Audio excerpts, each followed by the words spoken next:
Hello, ladies and gentlemen, the world isn't short on information. We're drowning in it. But clarity, that's rare, especially in moments like these, when headlines scream, missiles fly, and fear spreads faster than facts. We're watching an escalation unfold that could reshape the Middle East again, and it's tempting to react quickly, to choose a side, to feed outrage with more outrage. But the truth is, every time we've allowed emotion to outpace reason, the costs have been catastrophic, not just for the people directly involved, but for all of us. We live in a world that is more connected than ever before. This isn't just a philosophical observation, it's a practical reality that touches nearly every part of our daily lives. A shipment delayed in the Strait of Hormuz can raise fuel prices in Berlin. A missile strike in the Middle East can shift stock markets in Tokyo. The world's political geography may have borders, but the flow of goods, data, ideas, and consequences does not respect them. What happens in one region doesn't stay contained. That's the reality of global interdependence. In moments of geopolitical tension, like the kind unfolding between Israel and Iran, the fragility of this interconnectedness becomes painfully clear. Supply chains get disrupted. Energy markets spike. Diplomatic alliances strain under pressure. But perhaps even more critical than the immediate economic consequences is the long-term damage to collaboration, trust, and progress. The systems we've built to share innovation, manage pandemics, tackle climate change, and stabilize economies are only as strong as the peace that sustains them. When conflict arises, these systems fracture in ways that are not always visible at first. It's easy to measure things like economic loss or trade disruption. What's harder to track is the erosion of mutual confidence. When countries pull back from cooperation and begin prioritizing isolation and defense over dialogue and collaboration, we start to see the cracks in the foundation of global advancement. Projects that were meant to be shared, solutions become tools of leverage. Partnerships based on mutual growth turn into competitions over access and control. This isn't a moral argument, it's a functional one. We cannot solve climate change if countries are too busy preparing for the next military escalation. We cannot stop the next pandemic if scientists are restricted by politics instead of guided by evidence. We cannot lift people out of poverty when billions of dollars are diverted into defense budgets instead of infrastructure, education, and public health. The global engine only works when all the parts are running together. If just one or two seize up, the whole machine suffers. One of the clearest examples of this fragility is the energy sector. The Middle East plays an outsized role in global oil production, and any instability in the region immediately sends shockwaves through international energy prices. But the problem isn't just the price per barrel. It's how those spikes affect everything else, from transportation costs to food prices to inflation. What begins as a missile strike thousands of miles away ends up impacting whether a family can afford groceries or whether a small business can keep its doors open. These are not abstract consequences. They are real, immediate, and widespread. The same goes for technological development. Much of the world's innovation depends on shared research, global manufacturing, and cross-border investment. A fractured world slows down the rate at which breakthroughs happen. When nations start hoarding technology or severing digital cooperation, it creates bottlenecks that stall progress in areas like renewable energy, medicine, and artificial intelligence. That delay costs time, and in many cases, it costs lives. There's also a psychological effect to all this. A world in constant tension changes how people think. It breeds fear. It makes governments more suspicious, people more anxious, and societies less tolerant. And when that becomes the baseline, innovation takes a back seat to self-preservation. Long-term thinking is replaced by short-term reaction. The consequences are subtle at first: delayed decisions, missed opportunities, abandoned partnerships. But over time, they snowball into stagnation. The idea that one region can go to war without consequences for the rest of us is outdated. It belongs to an era where economies were local and communication was slow. That's no longer the case. We are bound together by networks, by markets, by shared challenges. That interdependence is one of humanity's greatest achievements, but it's also one of our greatest vulnerabilities, and in moments of conflict, it becomes obvious just how delicate it really is. What we do now matters, not just for one country or one region, but for the entire global system that supports billions of people. We can't afford to treat this as someone else's problem or assume that distance offers protection. That's not how the world works anymore. If we want to preserve what we've built, the interconnected systems that allow for shared knowledge, prosperity, and resilience, then we need to understand that peace isn't a side issue. It's the foundation, and once that foundation cracks, everything built on top of it becomes unstable. That's the lesson we can't ignore. There's an assumption, quiet but persistent, that technology can solve almost anything. It's born from decades of breakthroughs, from the eradication of diseases to instant global communication, from algorithms that can detect cancer better than doctors to machines that understand human language. And it's true, technology has changed the trajectory of civilization, but there are moments when we need to remind ourselves of its limitations. Because while technology can solve complexity, it cannot fix chaos. Conflict isn't a code that can be debugged. It isn't a broken system that just needs better infrastructure. War and political escalation aren't bandwidth problems or optimization challenges. They are human failures of trust, of dialogue, of leadership. These are problems rooted not in systems, but in emotion, ideology, and history.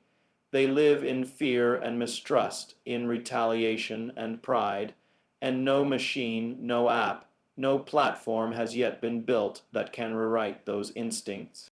In times of rising tension, people often turn to innovation for rescue. Can satellites give better surveillance? Can predictive AI prevent attacks? Can cyber defense stop missiles? It's understandable. But even the best tools only act within the parameters they're given. They cannot replace the wisdom to avoid the fight in the first place. They cannot create diplomacy where there is none. They cannot broker peace.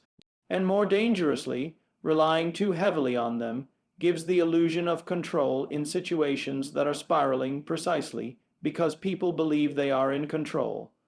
The truth is, technology works best in environments that are stable, where systems are respected, and where risk is managed. It thrives on predictability, even when the problems it solves are hard. But when bullets start flying and leaders stop listening, technology retreats, progress pauses, labs go dark, talent flees, and in those gaps, years of advancement can be lost in weeks of destruction. We've seen this happen. In war zones, research centers close. Students miss years of education. Funding dries up as governments shift budgets from development to defense. Projects that once promised new cures, clean energy, or digital equity are halted indefinitely. Conflict doesn't just kill people, it kills possibility. The cost isn't just in lives lost, but in futures unrealized. And there's another layer. Technology built without stability is often turned into a weapon. Tools designed for communication become vehicles for misinformation. Platforms meant to connect are used to polarize. Surveillance tech intended for security gets twisted into control. In the wrong hands, with the wrong motives, innovation accelerates division rather than healing it. The same code that powers progress can also be deployed for repression, and the same networks that deliver knowledge can be hijacked to spread fear. That's why it's dangerous to assume that more advanced tools automatically lead to more peaceful outcomes. In fact, when deployed in volatile settings, they often escalate things faster. A drone strike launched with surgical precision may feel like progress to one side, but it can trigger a cascade of violence that unravels years of peace building. An AI-driven border control system might look like efficiency, but it can harden divides in already tense regions. The speed and scale of modern technology demand proportional responsibility, especially when the stakes are life and death. There is no substitute for human judgment, no shortcut around empathy, no algorithm that can replace the slow, difficult process of building trust between enemies. Peace is not a product, it's a process. And while technology can support that process, it cannot initiate it. That work must begin with people, with leaders who are willing to listen more than they speak, with communities willing to forgive, to understand, to imagine something better. That's the foundation technology needs to be effective, not the other way around. The ambition to solve is not wrong, it's necessary. But we have to remember what we're trying to solve. Chaos doesn't need innovation. It needs wisdom. It needs patience. It needs courage not just to build new tools, but to stop and ask if we're using them to build the right world. Until we do that, the tools we create will always be outpaced by the damage we allow. When people hear the word empathy, they often think of it as soft, as something emotional, maybe even idealistic, a trait reserved for kind people, for social workers, for someone else. But that's a mistake, because empathy, when applied properly, isn't weakness. It's one of the most powerful strategic tools we have, and in moments of global tension, it's not just a virtue, it's a necessity. It's easy to react to conflict with certainty. It feels good to label one side right and the other wrong. It simplifies decisions, it energizes support, but in doing so, it erases the complexity of human beings. It ignores the layers of trauma, fear, history, and hope that lead people to act the way they do. And that's where empathy becomes more than compassion. It becomes insight. If you can understand the motivations of others, especially those you disagree with, you can make better choices, smarter ones, more durable ones. This isn't about agreeing. It's not about justification or compromise for its own sake. It's about seeing the full picture. You cannot prevent future violence unless you understand the roots of the current one. And understanding doesn't come from data alone. It comes from putting yourself in someone else's position, imagining what they feel when they watch their cities fall, or what they fear when they see their neighbors arm themselves, or why they believe what they believe even if it's flawed. Empathy creates space, and that space can be the difference between diplomacy and destruction. It allows for dialogue where there would otherwise be silence or shouting. It creates the possibility of a path forward, even if it's narrow and difficult. And in an age when rapid reaction is often celebrated more than thoughtful restraint, empathy is a way to slow things down, to breathe, to reassess, to find common ground before it's too late. There's a practical side to this too. In business, for example, successful companies thrive when they understand their customers. Not just what they buy, but why they buy it. Not just how they use a product, but how it fits into their life. The same is true in diplomacy, in policy, in leadership. If you want to influence behavior, you have to understand what drives it, not just the statistics, but the sentiments. Empathy gives you that lens.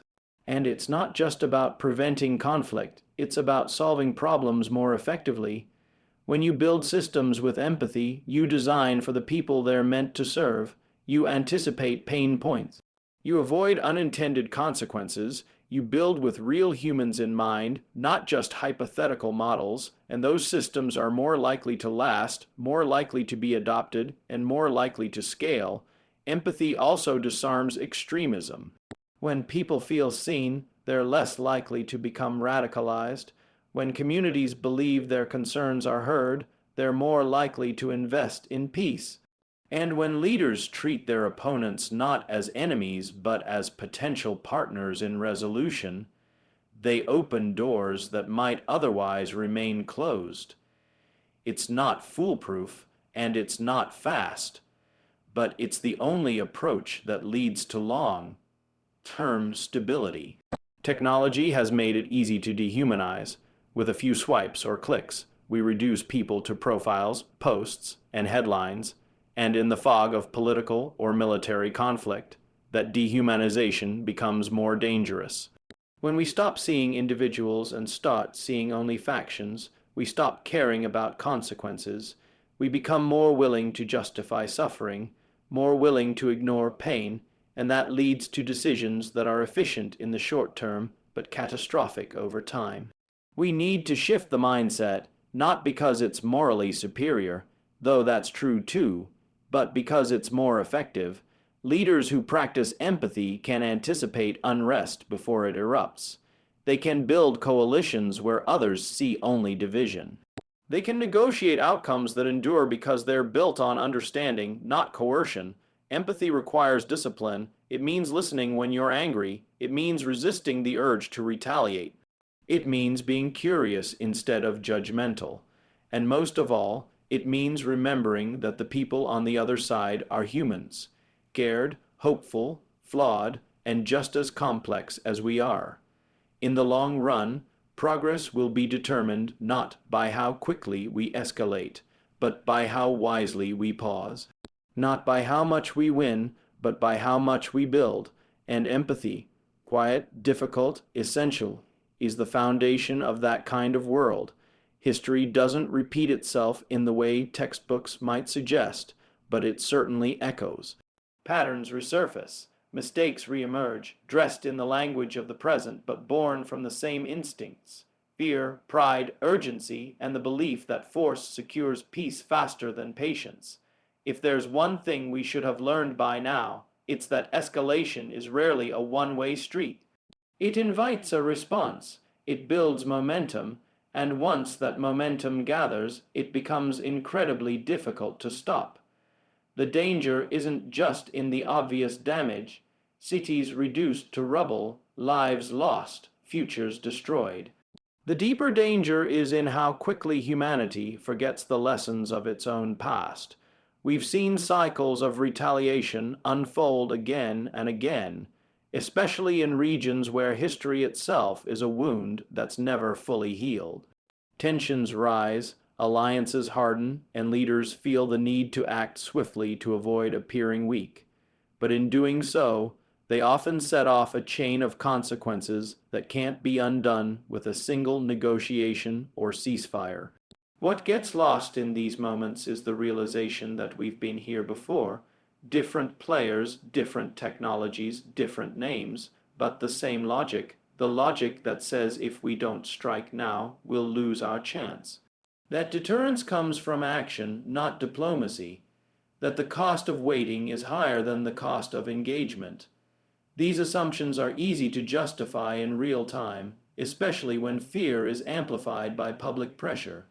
But they overlook how previous generations made similar assumptions, only to discover that what they thought would be quick and decisive turned into years of bloodshed and instability.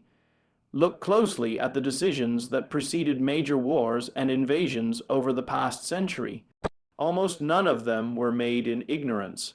They were made in the context of knowledge, of history, of consequences, of risk. And yet, they happened anyway. That's what makes today's choices so important. It's not that we don't know what might come next.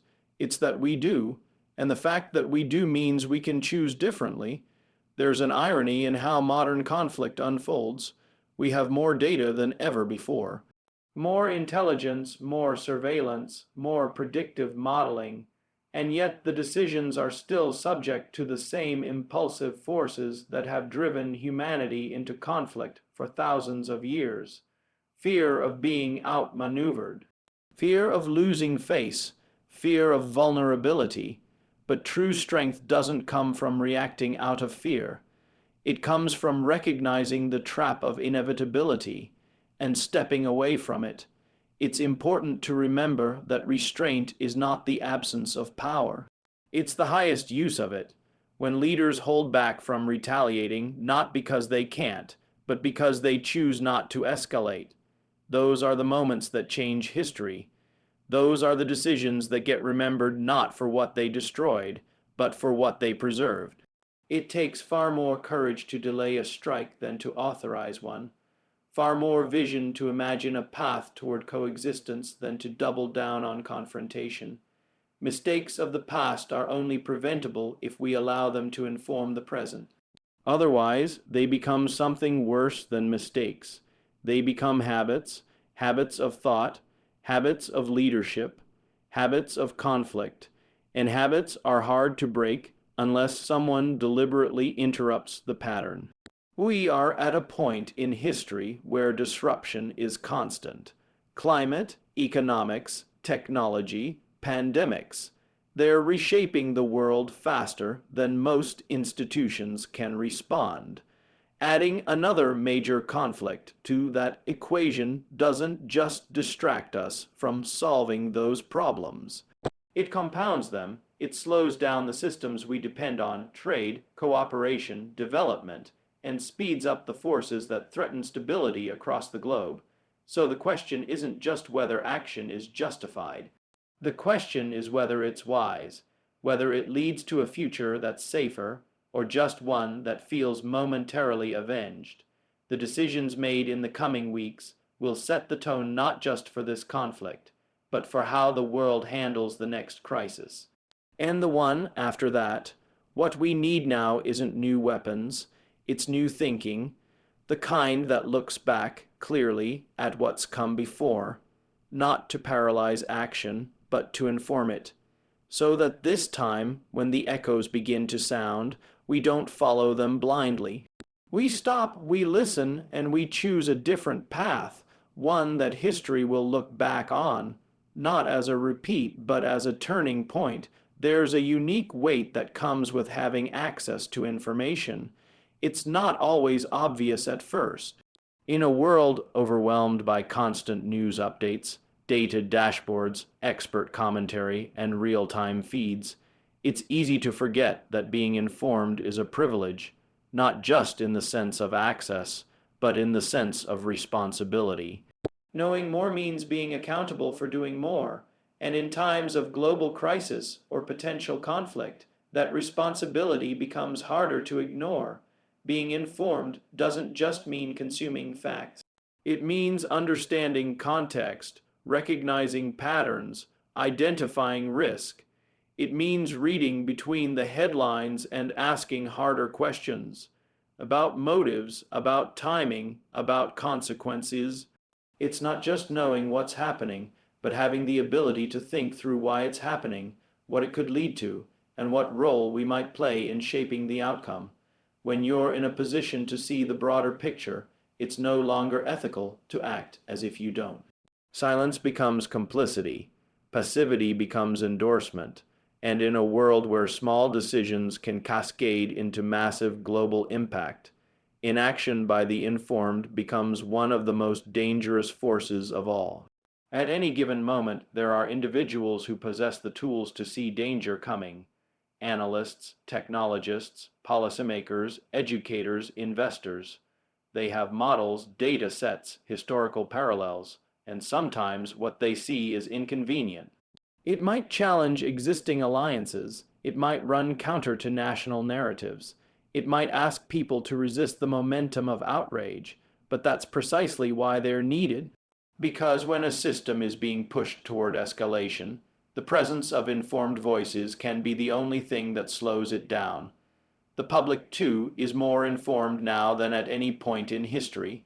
The rise of open source intelligence, citizen journalism, global social media networks, all of it has created a population that can see, almost in real time, what's unfolding in regions that used to feel distant or invisible. And yet, awareness alone is not the goal.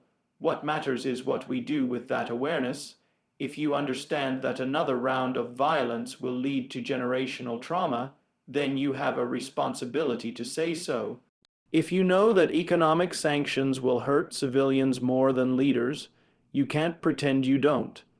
If you've seen how past conflicts have destabilized entire regions for decades, you can't support new ones without acknowledging that weight. It's not about having all the answers, no one does, but the obligation of the informed is to ask better questions and to raise them publicly, even when it's unpopular, even when it challenges the narrative. The goal is not to lecture from a place of moral superiority, it's to shift the trajectory away from reaction and toward reflection. There's another layer to this responsibility. It's about how informed people influence systems. Leaders who understand complexity have a duty to resist oversimplification. Technologists who know how tools can be misused need to build with guardrails, not just speed. Educators have to teach not just history, but how to learn from it. Investors must look beyond quarterly returns and consider long-term sustainability in regions vulnerable to disruption. Responsibility lies in these roles, not as a burden, but as a necessary discipline. Informed people are often accused of being cautious, hesitant, even detached. But caution is not cowardice, it's foresight. It's the understanding that the most costly mistakes are the ones made in haste, that the loudest voices aren't always the most truthful, and that progress doesn't always mean movement. It sometimes means standing still long enough to prevent disaster. The ability to process complex information is one of the greatest achievements of the modern world. But it's meaningless if it doesn't lead to action rooted in wisdom. Whether it's pushing for diplomacy, funding independent journalism, or advocating for transparency in decision making, there are countless ways the informed can and must show up. When conflict seems inevitable, the role of the informed isn't to amplify fear. It's to inject clarity, to hold up a mirror to history, to model restraint, and above all, to remind others that knowledge should never be passive. Because when the stakes are global and the information is clear, choosing not to act is no longer neutrality, it's a decision. And in moments like these, the decisions of the informed might be the only thing standing between another spiral of violence and the fragile, necessary possibility of peace. The road ahead is uncertain, yes, but that doesn't mean it's unshaped. It will be defined by the choices we make now. This is not a time for impulse. This is a time for intelligent restraint. Let's not be remembered as the generation that had every tool to prevent disaster and still let it happen. Let's be remembered as the ones who stepped back from the edge and chose the harder, wiser path. Thank you.